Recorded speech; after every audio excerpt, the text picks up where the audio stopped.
Here today we got KAILEY Peña. Let's give the people what they want. Let's go. Woo! All right, let's get this started. Today we have Super KAILEY right here who scored an amazing goal this weekend against Lady Arsenals. We're going to talk about some amazing stuff as well. Get to know her a little bit more. Captain America right here. All right. Let's get it going. So, KAILEY, go ahead. Floor is yours. Well, first of all, I don't know how I'm going to match that energy, but thank you for that intro. Such a warm welcome. Now I'm excited to be here and happy to talk about what we got going on. I think we got something special brewing with the prospects, so I'm excited to just be a part of it. But yeah, so originally I'm from Albuquerque, New Mexico. I graduated high school in 2018. From there, I went to Grambling State, Louisiana.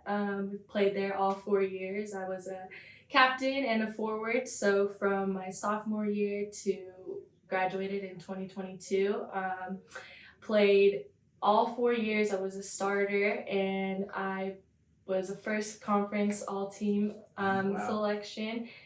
For 3 years, I was two-time Offensive Player of the Year, and yeah, I hold the record for goals scored, and I actually led the NCAA Division I scoring in 2021.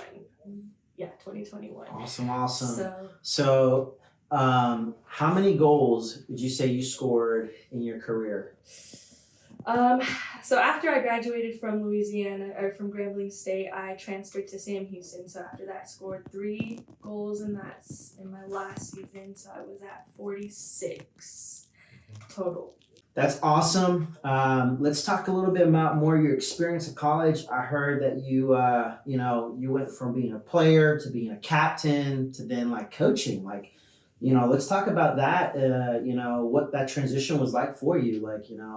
That seems like, wow. Yeah, being a student at the same time, going through your ups and downs, I'm sure, right? The stress of your day-to-day, completing your homework, all this stuff, the tests, man. And then also playing as a player, and then being a captain, and then transitioning to a coach position at Sam. So let's talk a little bit about that. Yeah, definitely. No, it can be super overwhelming. Being an athlete in general, and then you throw school into that. Being so young, like I said, I was a sophomore when I was first voted captain by my team, by my teammates. So I kind of wore that as like a badge of honor, The first thing I look at when it comes to soccer is the chemistry within the team. I always want to be the person that people know that they can come to and confide in, especially before it reaches the coaching staff. Obviously, if it's something that's serious or that I feel needs to be expressed to the coaching staff, we'll plan that and we'll go about that in the proper steps. But yeah, being a collegiate athlete in general, it could be extremely hard, But soccer has always been an outlet for me, so I kind of looked at it as taking on a liaison role, if that makes sense, between the players and the coaching staff. So it's cool to see that and get that experience, especially being a younger player. I think it helped me tremendously as my career progressed and everything. So and how did your seniors take to that? Being a sophomore, taking the captaincy, and as a senior, did you get the respect that you wanted out of that, or did you have some ups and downs from that?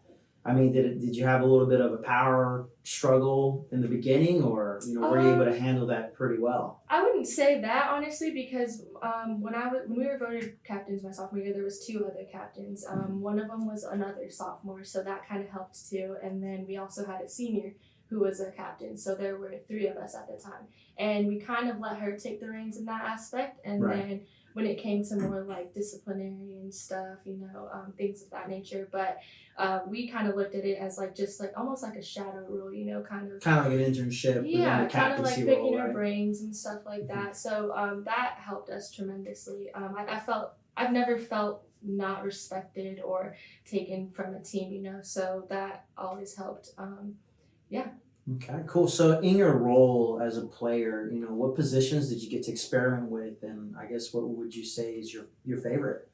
So I'm a forward. I'm just always trying to score. Forward! Always trying to be around the goal and trying to be in the action. I kind of wanted to be the one that would, just help the team whenever we needed, and kind of make that energy transpire, I guess. Right.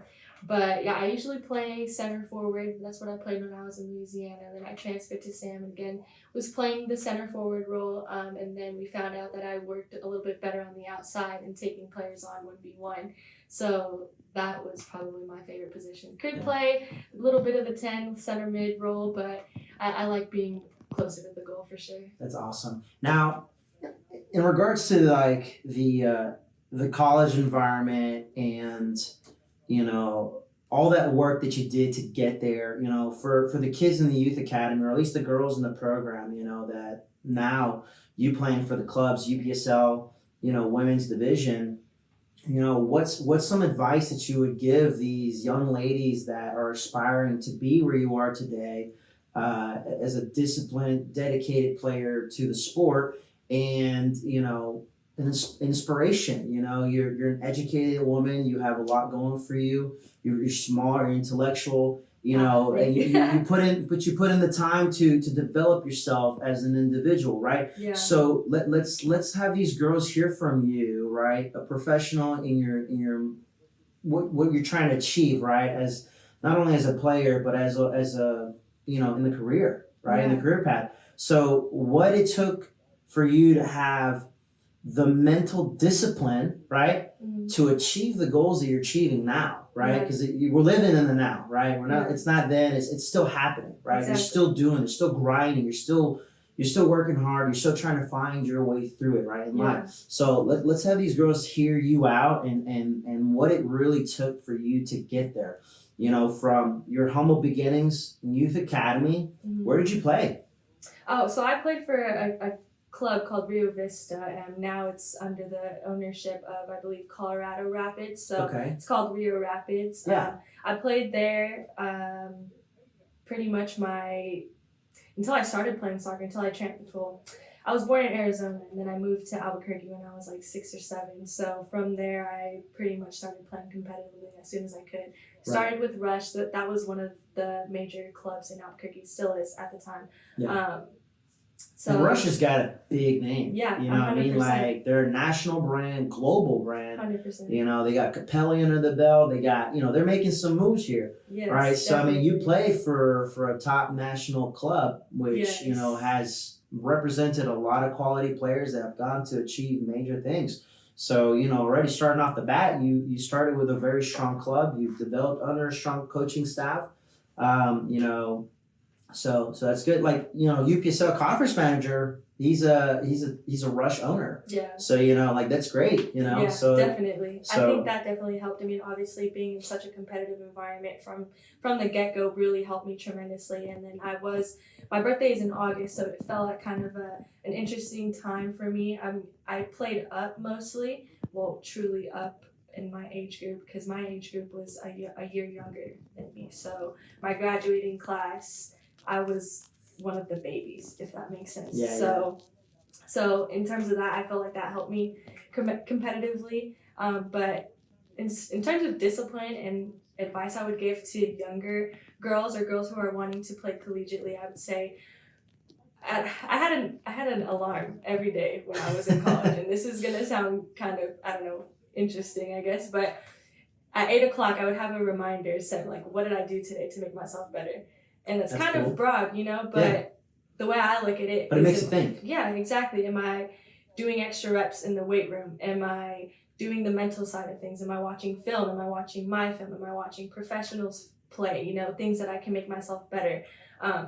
Just really kind of adapting my toolbox, I would say. To make yourself relatable, right? Exactly. Because I think most of the time, too, I think the youth doesn't really understand, right, what it really means to be a collegiate player, or what it really means to be disciplined in a youth academy, right? Exactly. So it takes a lot more, you would say, too, and agree with me, right, than just your standard, traditional club training.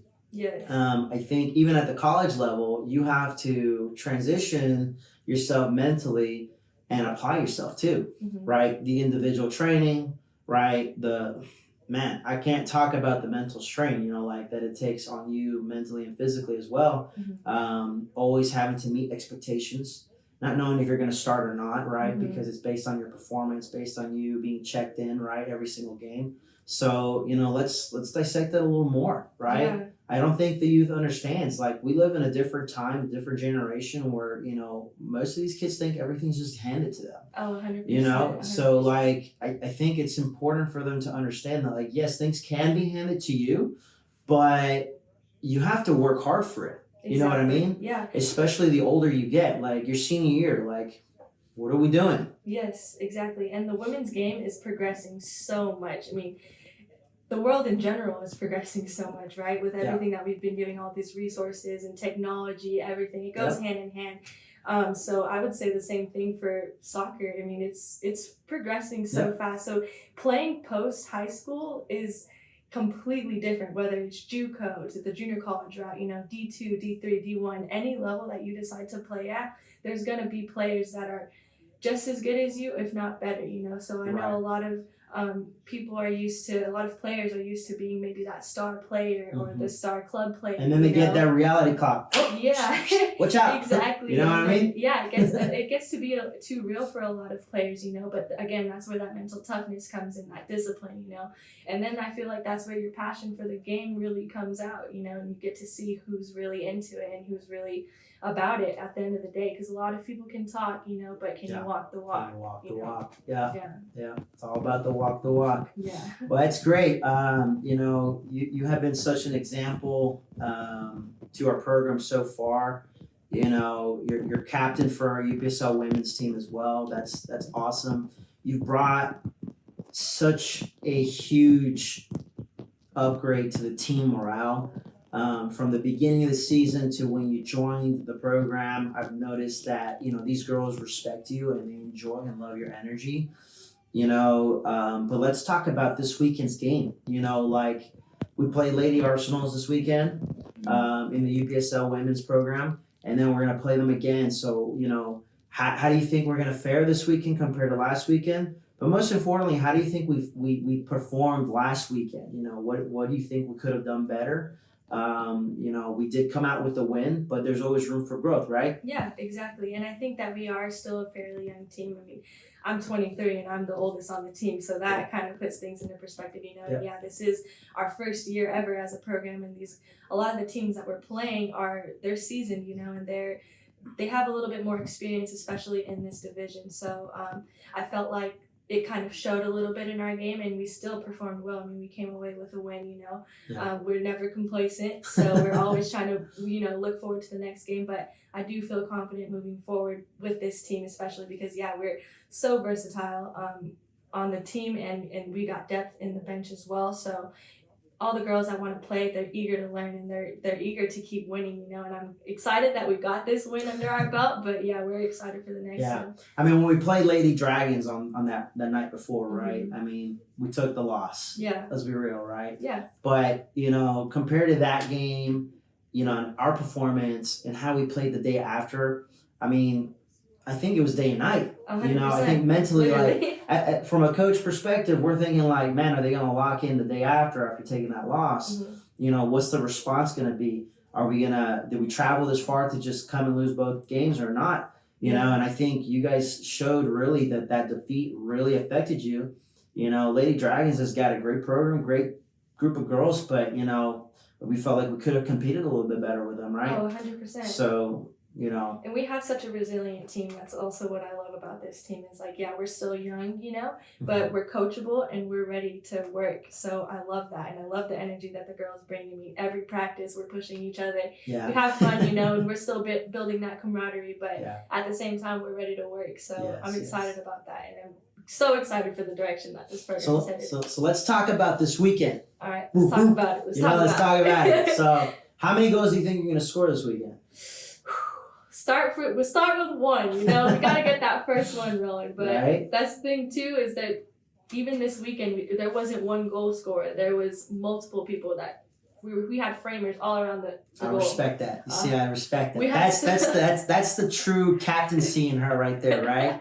She's humble, she's honest, and she's straightforward, right? It's not about her, it's about the team, right? So I respect that. We respect that. Your viewers are going to respect that. That's awesome. So it's true though. It's true though. I mean, you look at the film shows it. You know, the proof is in the pudding. We got girls that are ready to win, ready to score, and when you have that in a team and you have a coaching staff and support staff, like in general, we'll run through a brick wall for y'all. Like, I'll run through this wall right now. Let's go. No, like, it just shows, and that energy is so contagious. So, again, I'm so excited for this team, and I just want to be a part of something special, and I know I already am. So Awesome. Yeah, so we'll see. And I think that having these past 2 games under our belt, and again, they were away, so having that in perspective, now we'll be on our home turf. I think we'll be more prepared, even more prepared, you know, taking it game by game. So I'm just excited. Yeah. And I know that. So the first game we played, you know, we took a loss at home.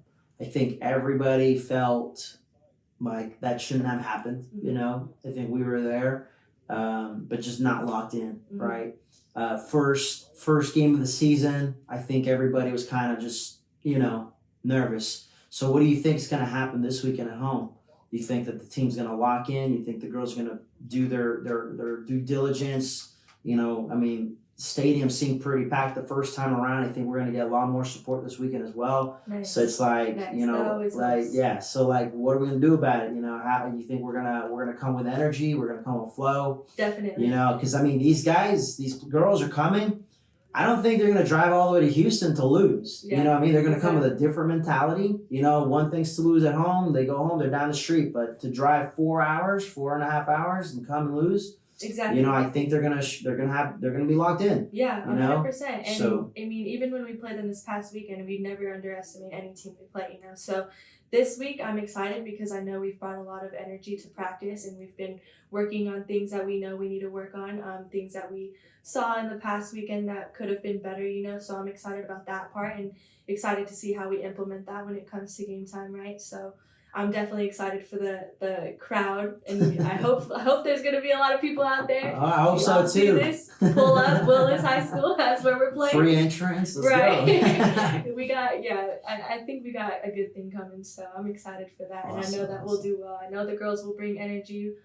They're prepared, and we're looking forward to it. It'll be a good test for sure, but I know we can do it. Awesome. So let's talk a little bit more about you, okay? I heard from Lil Bird that you're master's degree in business. You know, what's coming soon. Where are you majoring in? You know, like let's talk about that. You know, so for the kids, you know. Yeah, so I got my undergraduate degree, my bachelor's degree in business management. I'm currently 1 class away. I'm in the process of finishing my last class for my master's in business administration. Yeah. So I've always been, you know, big into business because it's super versatile. I feel like I can do that with pretty much anything, you know? So yeah, that's really what I like about it, honestly. What did you enjoy about your educational process, I guess, through college and, you know, just going through the waves, you know, your freshman, sophomore, senior, and now, you know, you're jumping into the master's degree portion of your career path. So, you know, what did you enjoy most about it? And I think, you know, for me, or at least for the viewers here, what would you say were some of the hardships you face, you know, the obstacles that you faced during, you know, this journey that you took? Definitely a lot. I mean, school has always been kind of hard for me, you know, but I feel like especially with the pandemic and things started transitioning to like online, that kind of was a struggle for me, and that was hard to adapt to. Right, because you need that discipline to say, all right, I got to get up and I got to do the work. 100%. No one's motivating you to do it. Yeah, exactly. You know, it's you and technology. Right, and I'm more of a visual learner. I do so much better when someone's in front of me showing. Like even when we would go to class, I would willingly sit at the front of my class just because I knew I needed that. I used to be that guy too, so I get it. I need that. I need everything written out for me, drawn for me. Like that's just how I process information. Yeah, going from that to fully online was super hard. But again, it challenged me mentally and it challenged my discipline aspect. So that was cool. But I think some of the classes I took, it was interesting to see how everything was so complex in the business world. Right. Obviously, there was communication classes I would have to take, there was marketing, but then a little bit of math, so like data analytics, business analytics, strategic management and policy. That's one of the classes that I'm in right now, and it's so interesting seeing how complex everything is. Like, right. Just seeing how the business world works behind closed doors, I'm able to see that through a different lens now. I'm able to see life through a different lens, if that makes sense, versus strictly being an athlete, just looking at, okay, I need to go to practice, I have to do this, do this to perform well, all this stuff. But like seeing what happens behind closed doors, what goes on behind the scenes. People don't see that. They don't see it. Yeah. Players don't see that. Fans don't see that. No one sees that unless you're a part of it. So having to have that brain is so cool. And that's really what I've enjoyed about it, is I've been able to correlate it to my personal life. Yeah. Understanding the struggles that, even small businesses and big businesses and corporations go through, right, is key. It's pivotal. Because nobody, like you're right, nobody sees that, right? You walk in and like, oh, wow, yeah, this is cool, it's nice, yeah. But nobody sees like the persons, the people, that put in the effort to make that. It could be a big thing, it could be just the smallest thing. Yeah. But that was time. And the hurdles that some of these people had to go through in order to make some of these things happen, right? Yeah. So that's great. That's awesome that you did that. Last question I have for you. What's your drive? Ooh, my drive. That's a good question. I feel like that's a good question for everybody too. My drive is just really the people around me, the people that I'm working for. I'm so big on the team aspect. Obviously, I've been playing soccer my whole life, but being a part of something bigger than me is definitely my drive. My family and my faith. God is my number one fan, my number one person, my everything. So that's who I look for. That's definitely my drive. Every day I wake up, that's what I'm doing, anything I do for it, whether I'm just getting in my car, going to the grocery store, interacting with anyone, I do it for that. I do it knowing that I can have a butterfly effect, and having one positive experience with someone can have a chain effect, it can impact so many people, and I don't think people realize that. So that's definitely what my drive would be: my family, my faith, and the people you surround yourself, and that kind of just elevates everything else. Exactly. I agree. I kind of operate the same way. So I believe you surround yourself with positive people, or people with like mindset that have the same goal, same drive. You can make anything happen. Anything, right? So exactly. It's cool. Awesome. Well, guys, I started with give the people what they want, and I'm gonna close with we gave you what you wanted. What else do you want? Come on. We brought KAILEY here. Let's go. All right. So thank you for your time. We out. Thank you.